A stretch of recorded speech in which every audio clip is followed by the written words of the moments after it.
no matter how much I practice one part of it, there's always some other part of it to try and get better at. Like, as much as I feel like I've gotten to be a better skater, I still have a terrible shot. Um, it's you can always practice. There's like I think it's kind of like golf that way. It's like no matter what you try to perfect on one end of it, there's always something else to practice. Mhm. My name's Shae. I am a hockey fan. I am a hockey player, not a very good one, but I love it. I am a I don't, it's always weird to describe myself, and I didn't really think about how I was going to do it. But That's okay. I live in California. I've been with my current girlfriend for 5 years now. We have two dogs. We love watching the Sharks. We were really excited when Curtis Gabriel got signed with them last season, and really hoping he gets another one. It made an otherwise kind of sad season for them really fun to watch. Um, um, know what else is interesting to say about myself. Um, I started playing hockey about 2.5 years ago. I'd been a fan of the game for a really long time, most of my adult life, and didn't really have a hobby I was super into. And so just bought skates one day and started going out to public skates and teaching myself how to do that part. And then Cool. signed up for an adult learn to play class. And now I go as much as I can. That's awesome. So you've been a fan for a while. How did you get into hockey? I had a roommate that was a fan of just all of the Bay Area sports teams, and hockey was his number one at the time, and so it was just something that was always on in our house. I think I was like 18, and it was just always on TV. And I remember the first time watching the playoffs and just like how animated he would get watching it and how excited he was about the game. And it was so different than any other sport I'd ever watched. There was just so much more going on and so much to pay attention to, and it kind of hooked me. I think from the first game I watched, and Oh, I now I watch as many as I can, as many teams as I can, as many leagues as I can. I Just love that. That is so great. What do you love about hockey? no matter how much I practice one part of it, there's always some other part of it to try and get better at. Like, as much as I feel like I've gotten to be a better skater, I still have a terrible shot. Um, it's you can always practice. There's like I think it's kind of like golf that way. It's like no matter what you try to perfect on one end of it, there's always something else to practice. Hmm. It and watching it, there's I don't know. I think I watch. There'll be certain games I watch where I notice one player more than others, where I'm just like, I can tell who you are just by the way your stride looks, or I can tell who you are just by how fast you got from one point to another. I like that you can be terrible at it and it's still a great time. Um, I like the community of it and the people I've gotten to meet doing it. Um, and in the town I live in, it's different to be a queer person playing hockey, and you definitely stand out. Hmm. And but it's I don't know. I like being that person. I think. I like it too. I like that you are that person. Um, how could hockey be better for you and also for the queer community? Um, I think accessibility, I think, is a big part of it. Like obviously it's a cost prohibitive sport for a lot of Hmm. people. Um, from just trying to get a basic set of gear, like even if you buy the cheapest stuff you can find, it's still going to cost you several $100s to be comfortable playing. Yes. I and then paying for ice time, especially in Northern California where I live, it's 25-30 dollars for an hour to play, and for a lot of people that's challenging. And I think like I have there's maybe of the people that I play with, there's maybe like four people that would identify themselves in the queer community.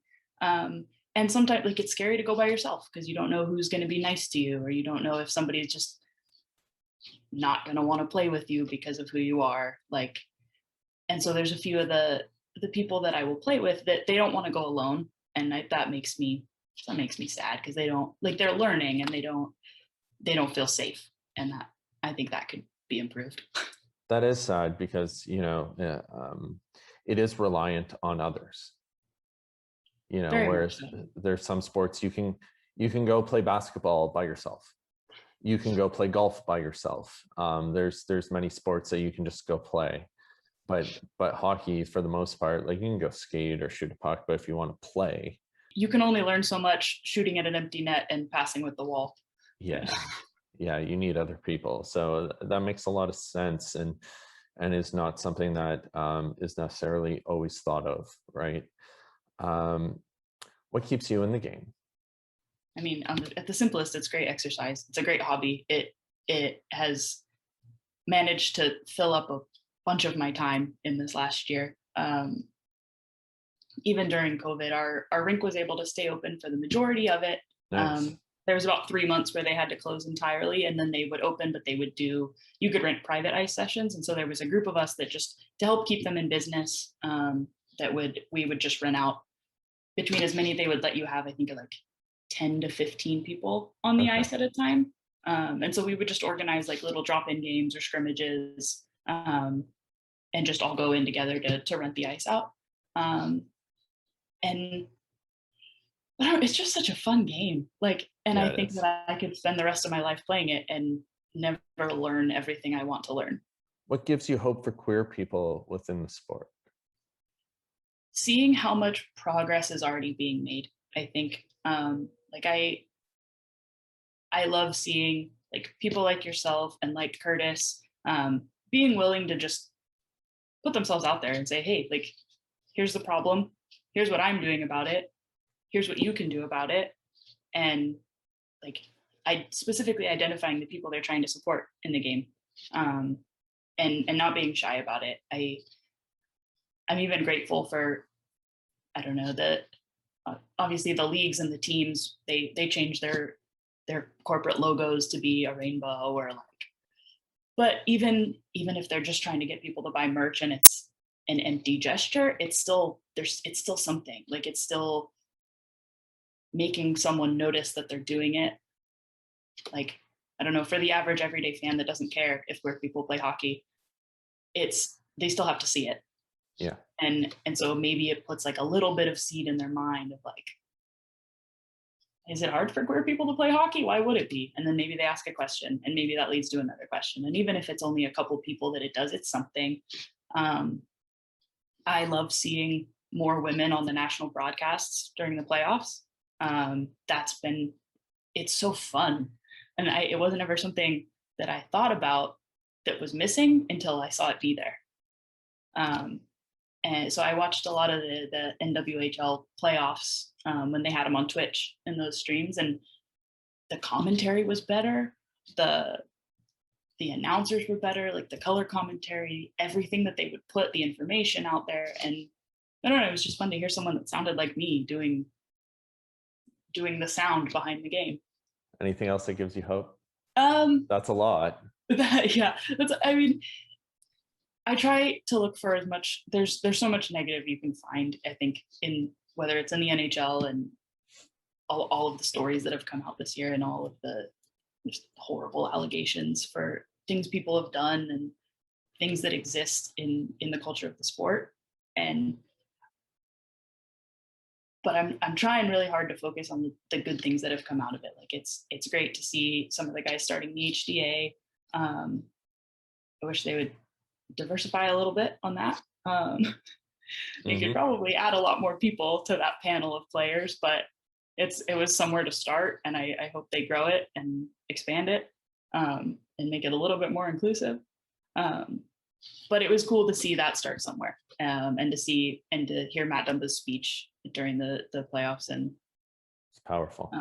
It was very powerful, and it got to a lot of people that I wouldn't have otherwise expected to pay attention, which kind of goes back to my previous point. Like, it was something that resonated with just straight white men that I play hockey with that never would have otherwise even thought about that. So it humanized an issue for folks that had the privilege to not think about that issue.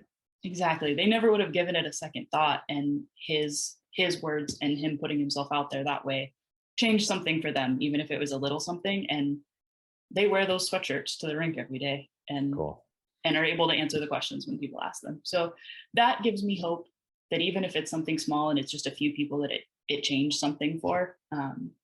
You know, small things start big things. They're going to have hockey babies and they're going to grow up and play. And if they're influencing them properly, we can shift the culture. So that matters. Absolutely. Is there anything you'd like to add? Really excited for you guys doing this. And I'm really, really stoked to see what comes out of it. Well, I appreciate you and thank you for sharing your story and keep working on those skills. Thank you. I always do. It'll be a long road, but it's always fun.